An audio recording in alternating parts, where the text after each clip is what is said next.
Hi everyone, it's Kate Milliken and I am here for another MyCounterpane one-on-one. I'm super psyched to introduce the guest that we have today, Amy Gurowitz, who is a fellow MSer and somebody I've known for a long time. In fact, the first year I was diagnosed, I got to meet Amy and she was the first veteran of MS that I had really gotten to know, someone that had dealt with the illness for a long time, with an astonishing attitude, and it feels amazing to be coming back to you a decade later.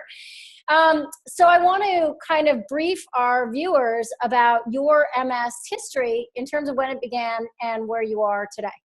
Or where I was yesterday. Nice, I like it. One day at a time. It's different today than it was yesterday. But yeah, I was diagnosed when I was 20 years old. I was in college, 1988. And back then they didn't have any medications to treat MS. So a lot has happened in the time, and there wasn't an internet, so these things would not be possible. But I also couldn't connect with the community at all. I was very, very alone. I was living in a city that I didn't really know anyone, Baltimore at the time. And so it was super scary. I mean, we all have our own story of how scary it was to be diagnosed. And, you know, all the things that run through your mind about what might happen. They do know a lot more about MS now than they did almost 29 years ago. But yeah, I think the unknowns and the uncertainty are just is a really hard way to live. If not harder, the fear of the unknown. Yeah, I think it is one of the hardest. And, you know, you start to, well, I mean, just how my disease progressed. I mean, there's a lot of information to cover in that, but, you know, making a summary of it is, I was diagnosed with relapsing remitting MS. And there were no medications for 5 years. And I was having a lot of attacks. And in between the attacks, I was having symptoms that didn't go away. And I was treated and it was 5 years in that I started Copaxone. It was still experimental at the time. So I took Copaxone for about 15 years, and it really made a difference. I could walk farther than I had been able to. And, you know, I've functioned with invisible MS, which was great. I miss that. But, you know, actually around the time that I met you, I was just starting to use a cane.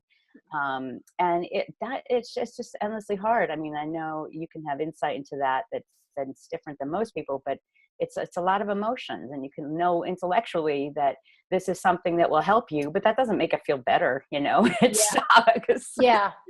I was commuting into New York City working at NYU at the time, and I got the cane, and it just became increasingly difficult. And after I started to get dizzy and my foot dropped and I was tripping in my commute, and that was in 2009, I went on disability, Social Security disability, and went through that emotional process. That's a hard thing to do. Your job can be so much of your identity. So giving that up and just being someone at home was a really hard shift. But it really made a huge difference for me because I was able to be with my daughter and really concentrate on important stuff and not whether I'm going to miss my train or, you know, whatever I can meet a work deadline. So what was the thing that you think that helped you the most in terms of adjusting to that new chapter?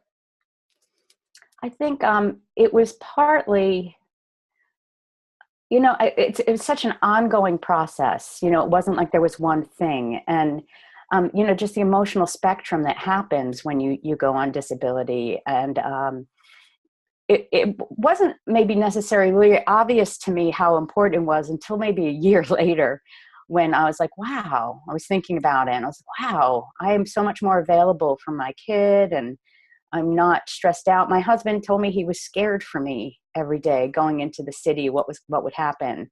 He was just really worried about me. And, you know, you don't think about those things when you're trying to manage, you know, the disease process yourself. So having said that, it really just kind of made me realize, wow. And it just took, when I started using the cane, it took so much, certain amount of relief off of that, because I was acknowledging and pretty much communicating to the commuters of New York City that, ladies, get away. Right. Can I sit down? Because I have something else going on. But going on the disability was like there was a relaxation, an exhale in the house that I hadn't realized was necessary. So, and a lot of, I think, dealing with MS is like that. It's like, wow, I didn't even realize this was happening until it stopped, or until the marijuana, and then the next day it's not happening. So it's been incredible. So this has been a recent change. So you coming home and getting disability, it sounds like your MS has continued to progress. Yeah. So arguably it sounds like on some level, even though you were managing the punches that were coming to you, in some ways you were feeling yourself get more and more limited emotionally. Very scary. And there's, you start to get to know your own MS over time to a degree. And these were disabilities or inabilities that I had for so many years that I never thought I would have them again. And to a degree, I can't believe I'm on this interview saying this, because, you always see videos, oh, first it was like this, and then it was like this. It's like, how nice for you. That's not my MS, so it probably won't work that way for me. Yeah. And it's still because I'm still in shock. This is only the first week for me. So I'm still like, wow, I can't believe this. Yeah. So I'm giddy, and I'm, from the very beginning of the process, I've just had a lot of hope. So let's be clear. What you're talking about now is actually finding medical marijuana. Is that correct? Yes, okay. It is. So here you were on the roll later. You're spending more time at home. You were feeling more limited. And medical marijuana came into play as an option. How did it come into play in terms of the idea being introduced to you? You know how the timing is just right for someone to say something. And that was it. My cousin said to me, here's an article, as everyone in your life does. Hey, I just read this. And so it was one of the many articles about the benefits of cannabis. And I'm like, oh, yeah, no, I never, because my line, I had my line. It's like, well, I don't have excruciating pain. I can live with the pain. And it really is only for pain and spasticity. And I have spasticity, but, nothing I can't live with. Yeah, right. You're quantifying it. Exactly. It's like, well, some people have it worse. So, and of course my worst was getting worse. But I still I had that line, oh, it's not really, I thought about it. But there was something about when she mentioned it to me that I was like, because I'd just been to the neurologist, and he had mentioned that a lot of the problems I was having with walking was, stiffness. And I never thought of spasticity as stiffness, because I do the Frankenstein walk. And so I just started the wheels turning, my cousin having just mentioned it, and the kind of clarification that this is a symptom that could be helped by medical marijuana. So, I just started investigating it, and I wrote it off pretty quickly because it's unaffordable. And it makes you angry about the healthcare system, and that if you have money, then you can have the treatment that you may need. So they made it very expensive and hard to do. I really just had to stick with it and say, okay, I'm going to go through all the hurdles and roadblocks to get my ID. It was weeks at a time, and just $500 just for the series of doctor's appointments from the prescribing doctor. Wow. And that didn't even include the cannabis. And you couldn't even find out how much that was. Of course, Google helps. But you couldn't get a sense. So all of this investment, putting money out. Total crapshoot. You had no idea. Yeah, I didn't know. It's like, well, do I take this? And, I don't have, funds that I can just say, hey, I'll use this. Right. It wasn't even a remote option. So, and there's a lot of anger and resentment. And of course, fear of the unknown, all those things just are bubbling up. And what's so interesting about it now is the fear of the unknown that started with your MS is, the worst case scenario, right? Right. And now you're in a different situation where your fear of the unknown is like squelched possibility. Yeah, there's hope all over the map now. I repeatedly have tried different assistive devices, like the electrical sensation, I can't remember what it's called, but that shoots an electric sensation from your knee to your foot. But I have it on both legs. So then I looked into these other braces that help you with the spasticity of walking. And I try them, and I get so emotionally invested in it. And, because I am, as you said, I'm an optimist, totally optimist, and very easily made hopeful. But I had totally gotten to a point where I couldn't find the hope.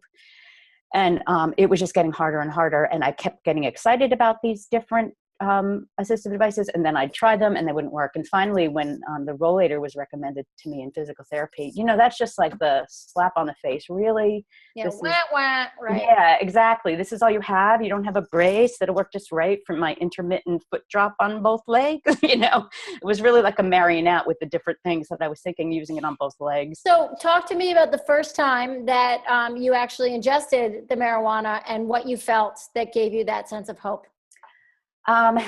It's a lot of work, experimentation, trying to figure it out. So I didn't have, when I got home, they handed me a pack of papers, and I had a recipe for an edible with a Ritz cracker, peanut butter, and cook it. And I had been really researching a lot and trying to learn a lot about it, also intimidating. And what I had learned is, there are many different strains. The people smoke pot and be like, it didn't affect me. Or, even over the years when I was kind of grasping for some help, I tried it. It didn't help me, but they are so completely scientific about how they pull the CBDs and the THCs together and the different variations. And so I was all ready for that when, by the time I got approved and then started. So they sent me home with 2 different types, and I took one of them, Blueberry Kush. And it's hard to take seriously on a medicinal level with some of the names of these different strains. Well, that's for a whole nother one. But you know what? There is something to be said. Like, how can you start to incorporate this into basic treatments if they're called, Snow Dog? Right. So and that's it. That's what I went home with: Blueberry Kush and Snow Dog. But anyway, so the first night I took it, I got very, very, very high. I did it before I went to bed, but it was uncomfortable feeling. It was terrible. It's non-functional. Yeah. And when I woke up the next morning, I still felt high, not incredibly, but not quite right. But I realized I could lift my leg up. Oh my God, it was such an incredible moment. It was really remarkable. And so then I started going, hey, what else can I do? I'm standing up straight now. Like I can get off of a chair. Like, I'll show you. Yeah. It's amazing. Yeah. Hey man, So I can sit down, I can get up, I can get in and out of a car without manually lifting my leg with my hand. Wow. And there's so many different symptoms that I didn't realize how they kind of fit, and that I was, experiencing them, because they didn't, just basic balance and twisting and going, my husband's like, okay, look up at the fan, look over to the right. Cause I would get dizzy and nauseous with the simplest movements in my head. Yeah. None of it, like overnight, none of it. Wow. So it's really just figuring out the balance of when to smoke it, whether you smoke it, whether edibles, and it's a lot to learn. Yeah. But boy, is it paid off. What is for the people that are watching now that are either curious about cannabis in general or on a larger issue, looking at your experience, what would be the best piece of advice you could give to them in light of slogging a lot of informational and emotional jungle? What would be your advice to them? It's hard because everybody handles this kind of information differently. It really took me a while, and give yourself the break to know that it isn't easy. It's different, of course, in every state, but my experience, and thankfully it is approved for medicinal use here. It depends on the kind of person you are. And I pushed ahead. I was in the position to push ahead. I would encourage people to explore it to the last step, because even though, and for me, everything seems so overwhelming, because first you have to see the doctor, and then you have to do this, and then you have to do that, and then you have to apply, and then you pay your state for this fee and that fee, and then you make an appointment, and then you have an assessment, and then so you get this marijuana home, and you're like, and it's overwhelming, because how do I want to, how can I make edibles, and should I wait for a vape pipe, because that's an immediate response, and but the learning, I've really become to feel like an expert of my own medical marijuana experience, and I did all this work not knowing. And so for this past week to have it just like instantly be, I can't even give words to the satisfaction and joy and the hope, all of the hope from the very beginning of this process, because I did a GoFundMe and people came out to support it. I mean, if I had to consider money, this would never be happening. If it just wouldn't. In trying to weigh out all that, like, will it even work for me issues, and really take a financial hardship as a result. Right. not having to do that, I swear I had a pre-medical marijuana ID card high just because of the hope and support everybody was expressing. Yeah. Well, So, I think also, on some level, no matter how you look at it, you made a choice to take an emotional risk, right? I did, and I was nervous. Right. Yeah, I was really nervous because I had been through a number of situations where I thought that something was going to change my life. I was even looking at a baclofen pump for spasticity. I was considering all these things because to me, everything was worth exploring if it could change my, every day. But they made this one really hard, but I was nervous coming into it, because I've spent all this energy on research and reaching out to people for support, emotionally and fiscally. And, I was just like, well, I have to tell all these people it didn't work, Yeah, right. But you don't have to. I don't. I'm so excited. And I am so excited for you too. Amy, it is so awesome to see you and actually hear something that is so game-changing, so on the cutting edge in a lot of ways, and to hear such a positive result. You continue to be an inspiration to me, and I'm so glad to hear some success. And I hope people that are watching know Amy Gurowitz has always been someone accessible to speak with. So we will be sure to give all your information on how to get a hold of you. If you want to talk about cannabis or rollators or pot names, Amy is there for you. Thank you so much, Amy, for your time. Thank you so much for having me. You're welcome.